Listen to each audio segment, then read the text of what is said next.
So, panibagong araw na naman. So, ngayon, magtatagalog muna tayo.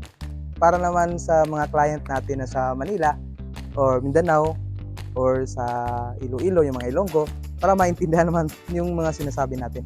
So, ngayon, location pala natin mga boss madam, nasa Cebu po tayo. So, ngayon, featured tayo ng 3 units para sa bidding natin for the cycle. So, first natin sa list natin ngayon na week, itong 2025 Nissan Levina VE automatic transmission. Tapos ang order nito nasa 5,975 lang yung tinakbo. So ang price naman nito mga Kotomart is nasa 799,000 yung starting bid price nito. So punta naman tayo dun sa pangalawa natin na unit. So ito yung pangalawa natin mga Kotomart. So itong 2024 Toyota Vios XLE CVT automatic transmission.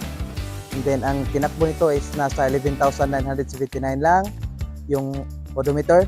Tapos ang starting bid price naman ito is 653,600. So doon naman tayo sa pangatlo. So ito naman yung pangatlo natin mga Kotomart. So itong 2024 Toyota Wigo automatic transmission, new look na siya. Tapos ang odometer lang nito is nasa 17,516. Tapos ang starting bid price naman nito is nasa 515,700 lang.